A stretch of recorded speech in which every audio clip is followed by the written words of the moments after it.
Bon. Hey, salut, ça va? 9h26 minutes, 10h24, 8h15, ces durées, elles semblent un peu tarées. Bon, elles le sont un peu en vrai, hein. Surtout quand on sait que ce sont les durées de certains films documentaires. Ils demandent pas notre attention pour quelque temps, ils font plus, ils te demandent ta journée. Le plus absurde, c'est que pendant que certains films te disent « Viens, on passe la journée ensemble, ça va être super », Netflix te fait enchaîner 7 épisodes de True Crime en une nuit et toi t'appelles ça se détendre. Alors je t'accuse de rien, mais bon quand même, c'est à la limite de l'incohérence d'un lémurien sous kétamine. Je m'appelle Sandro Di Calo-Darsa et ici on parle de documentaire. Pas uniquement de caméra ou de matos, même si c'est pas si mal. Ici on va décortiquer le monde du docu. Comment c'est fait, de quoi c'est fait, le rapport au monde que ça peut avoir et surtout le rapport que ça a avec nous. Alors c'est quoi un très long? Pour commencer, on va reprendre un truc très simple. Un documentaire télé, ça dure 52 minutes. C'est énorme. C'est dû aux publicités, c'est dû aux grilles de programme des chaînes. Alors même si ça évolue doucement, pour le moment c'est quand même très rigide sur cette durée. Un documentaire cinéma ou de festival, ça a une durée beaucoup plus libre. Et souvent, ça fera entre 1h30 et 2h, comme un film classique. Mais il y a d'autres types de films. Il y a des films qu'on va appeler des films monuments. Des objets qui durent 5 heures, 9 heures et parfois plus. Donc pour te donner une idée, le film Shoah de Claude Lanzmann va durer 9h26. Je ferai une vidéo là-dessus, c'est obligatoire, c'est un film d'utilité publique, c'est un monument historique. Il y a aussi un de mes films favoris, À l'Ouest des Rails, de Wang Bing, qui va durer 9h11. Alors c'est en plusieurs parties, mais il faut quand même se les farcir. Il y a aussi Evolution of a Filipino Family de Lav Diaz qui dure 10h24. Costaud quoi. Alors oui, c'est long, mais c'est pas juste une question de temps. Qui regarde ça? Et surtout, qui c'est qui a le temps de regarder ça?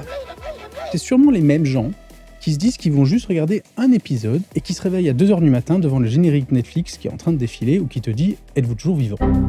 La question qu'on pourrait se poser aussi, c'est pourquoi faire si long? La durée, ici, c'est pas un caprice, c'est une méthode. Okay. Le temps devient une matière. Un documentaire classique, tu vas raconter. Dans un documentaire qu'on va appeler monument, tu laisses le temps prouver ce que tu veux montrer.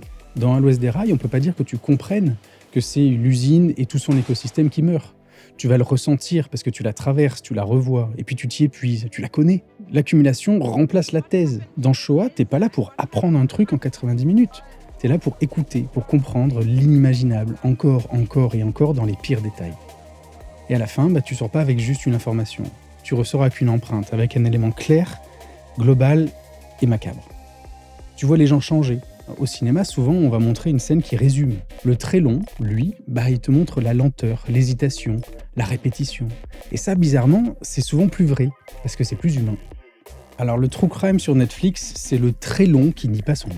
Netflix a compris un truc, et c'est plutôt malin. Les humains aiment bien les histoires longues, à condition qu'on les coupe en petits morceaux. Les histoires, pas les gens. Enfin, quoique tu verras que dans le true crime, il y a souvent des gens coupés en morceaux. Juicy, tender pieces. Et surtout, Netflix a compris qu'il faut les relancer et les motiver. On va prendre l'exemple de Tiger King. 7 épisodes. Et boum, 34 millions de spectateurs aux États-Unis sur les 10 premiers jours. Ça marche parce qu'à chaque épisode, ça finit comme une petite claque avec une question ou un petit appât. Tu veux juste savoir la suite.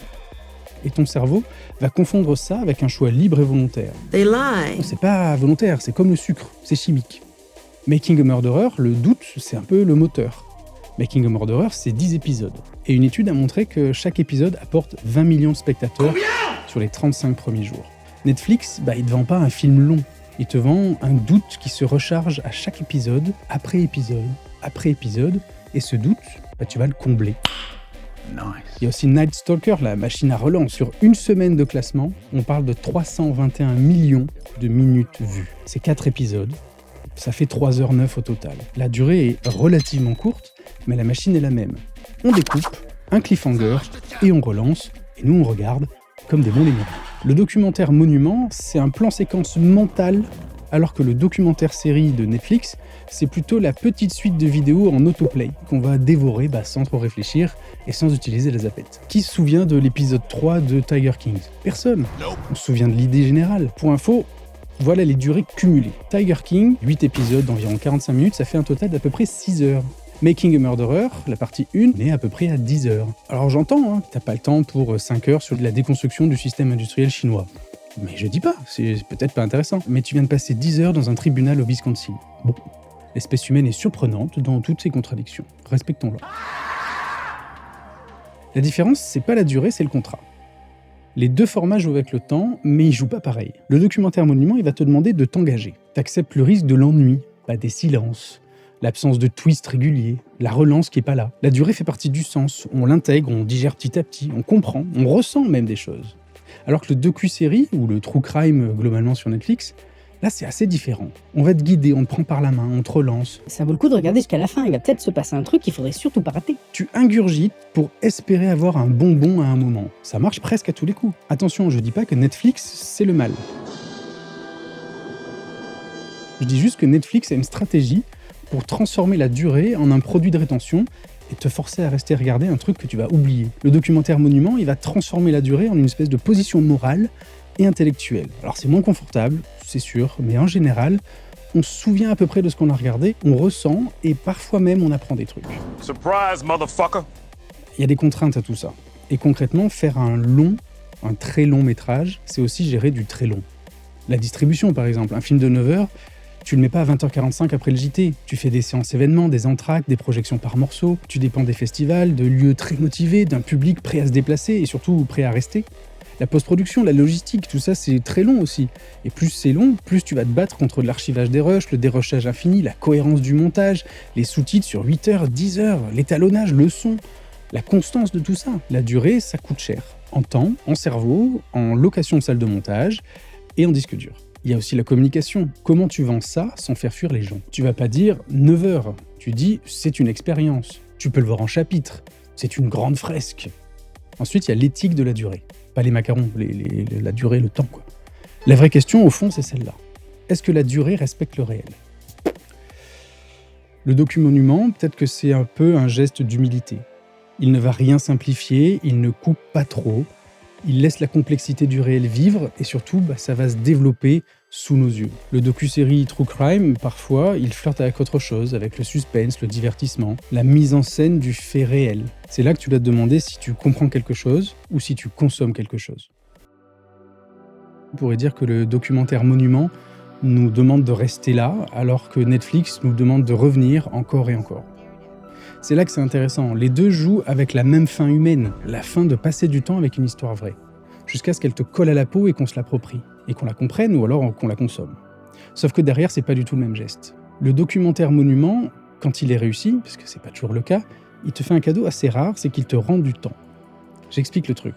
Tu comprends le monde différemment, t'as une ouverture d'esprit nouvelle, tu sors avec la sensation d'un autre monde, d'un autre univers. Tu sors pas avec un résumé un peu basique. T'as vécu une durée qui ressemble à la vie. C'est répétitif, c'est lent, c'est parfois frustrant, c'est parfois magnifique. Et surtout, t'as accepté de pas être tenu par la main. Le docu-série True Crime, par exemple, là, ça te donne quelque chose de beaucoup plus moderne, l'illusion du contrôle. Et c'est là où c'est très malin. T'as des chapitres, des relances, des fins d'épisodes, un bouton suivant qui en plus s'active tout seul, et que tu peux arrêter. Enfin, en théorie, parce que c'est rare de s'arrêter au premier épisode. Stop it. Get some help. En pratique, tout est conçu pour que tu continues. Parce que la durée devient un système. Le rythme, le suspense, le payoff, cette petite promesse toxique. Encore 5 minutes, et là tu vas découvrir ce truc dingue. Qui a découpé Georgette? Donc au fond, la question c'est pas est-ce que c'est mieux ou est-ce que c'est pire. La question c'est qu'est-ce que tu veux faire au spectateur? Comment est-ce que tu veux vivre la chose en tant que spectateur? Si tu fais un film long, est-ce que tu l'invites à habiter un réel?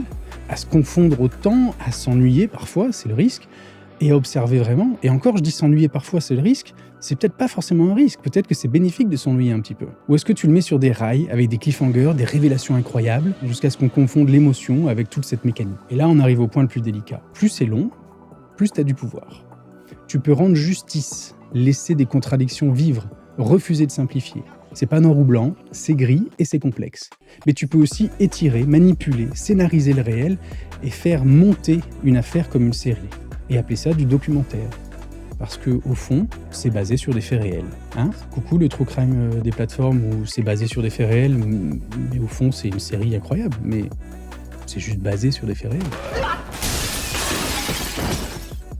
Alors si je dois te laisser avec une seule idée, c'est celle-là.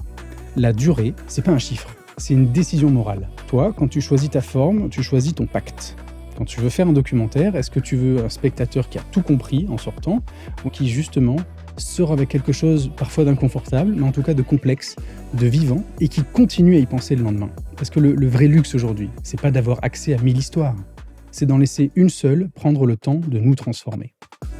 Merci d'avoir regardé cette vidéo, j'espère que ça vous a plu, c'est très théorique, mais au final, on consomme tout ça sur Netflix, HBO et Disney et ainsi de suite, ils en font tous, ils ont tous ça, même les chaînes nationales ont des true crime.